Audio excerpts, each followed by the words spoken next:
الحمد لله وكفى وسلام على عباده الذين اصطفى اما بعد۔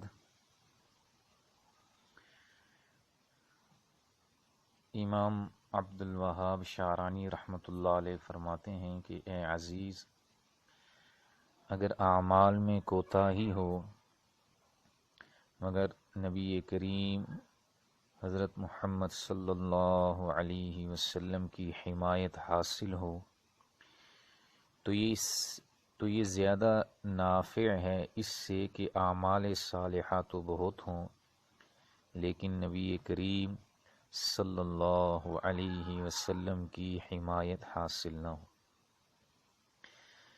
مطلب امام رحمۃ اللہ علیہ کی بات کا یہ ہے کہ جتنے بھی اعمال کیے جائیں اس میں نبی کریم صلی اللہ علیہ وسلم کی حمایت حاصل کی جائے، اور حضور صلی اللہ علیہ وسلم کی حمایت حضور اقدس صلی اللہ علیہ وسلم کی اتباع سے حاصل ہوتی ہے۔ زندگی گزارنے میں، عبادات کرنے میں، معاملات کرنے میں نبی کریم صلی اللہ علیہ وسلم کی اتباع ملحوظ ہو تو یہ حضور کی حمایت حاصل ہونے کا ذریعہ ہے۔ اتباع کسے کہتے ہیں؟ مفردات القرآن میں لکھا ہے اتباع طبیع سے ہے۔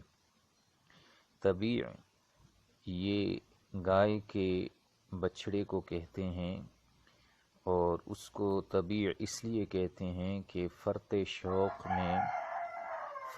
شوق میں ماں کے پیچھے چلتا ہے، یعنی ماں جدھر جا رہی ہے یہ بچڑا وہیں جا رہا، اس کی کوئی پرواہ نہیں کہ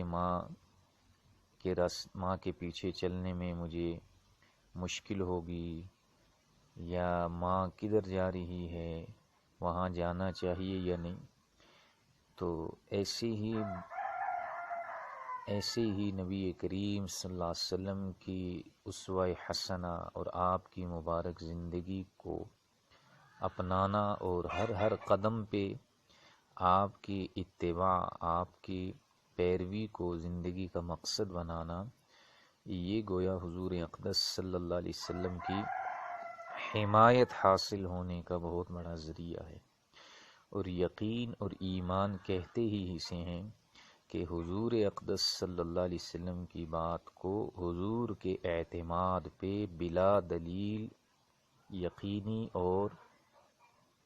یقینی سمجھ کے اس کو قبول کرنا، چاہے وہ سمجھ میں آئے یا نہ آئے۔